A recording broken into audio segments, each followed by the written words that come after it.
Alright, so we're going to talk about factoring, and specifically we're going to talk about common factoring. We'll do other types of factoring later in the unit in different videos. So, when we talked last unit, we focused on expanding. Okay? When we expand, expanding is when we take something like a coefficient and it's multiplied by everything inside of the bracket using the rainbows, blah, blah, blah. This becomes 3x plus 12. Okay? That's expanding. Factoring is when we take something like 3x plus 12 and we turn it into this. So what you'll see, expanding went from kind of a question, something that needed multiplication, to fully simplified. Then when we factor, we take something that's fully simplified, an answer that we're used to, and we go backwards. We divide out a common factor of something we can use to make it into something that needs to be multiplied. That's what factoring is. It's going to be really useful when we start doing graphs, especially of trinomials, but you'll see how that works later. For now, our goal is just how do you turn this into this? So, the main thing we're going to talk about today is common factoring. Common factoring means removing or factoring out whatever all terms have in common. Okay? This can be numbers, but it also can be variables. So for example, when we look at this 10x plus 20, they don't have any variables in common. This one has an x, this one doesn't have anything, so there's no commons there. But the greatest common factor between 10 and 20 is 10. So what I'm going to do, I'm going to write the greatest common factor here, and then I'm going to write brackets and write whatever is left inside the brackets. So the greatest common factor we said was 10. Now in brackets, I'm going to write each of these terms divided by 10. So 10x divided by 10 leaves me with x. 20 plus 20 divided by 10 leaves me with plus 2. If we wanted to check if we were right, we could do the expansion. So 10 times x is 10x. 10 times 2 is plus 20. And it's the same as what we had, therefore we wrote it the right way. Over here, same idea. So I'm going to common factor out a 3. So it's going to leave me with 4x plus 5. Let's do this one, and let's do it wrong. Let's say we common factor out a 3. Okay, so let's take out a 3.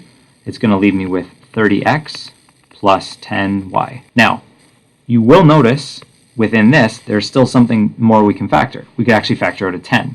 So if we factored out the 10 as well, it would look like this. 3 times 10, 3x plus y. This 3 and a 10 are both being multiplied by what's inside, so they're going to actually turn into a 30, not like a 13. And it will be 3x plus y like that. And again, we can check our answer, because 30 times 3x turns into 90x. 30 times y turns into 30y.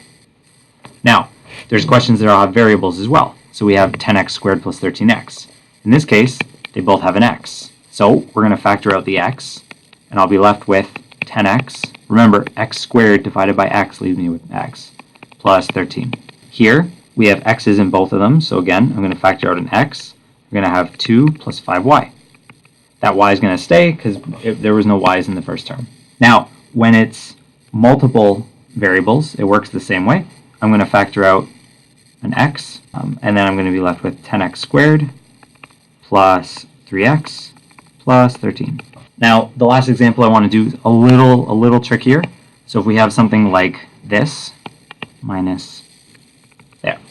Okay? So, in this case, we have numbers and letters that are in common. So first, let's look at the numbers. I see greatest common factor of 5. So let's factor out a 5. And then I also notice they both have x's and they both have y's. Now the degree, the exponent that's on the variables, is going to depend on what we have. I notice there's an x squared and an x to the power of 4. So kind of the rule is whatever the smallest exponent is, so this one's a 2, I'm going to put a 2. And then for these, the smallest exponents here on the y is just a 1. So I'm going to leave it like that. Now we can check what it's going to be. This, the 25 divided by 5 turns into a 5. The x squared divided by x squared simplifies, it goes away, there's nothing. And then y cubed divided by y is y squared. Then we have minus, because there was a minus here. 30 divided by 5 is going to leave me with 6. X to the power of 4 divided by x to the power of 2 is x squared. And then the y's cancel each other out, and that's it. We can check if we fully simplified because we can look at these terms. Do they have anything else in common? 5 and 6, no. Y squared and x squared, no, nothing we can do. So that's the fully simplified answer. So with factoring, it's taking something that looks like it's simplified and then taking out whatever it has in common. We will do other types of factoring, but for now, that's the basics. That's common factoring.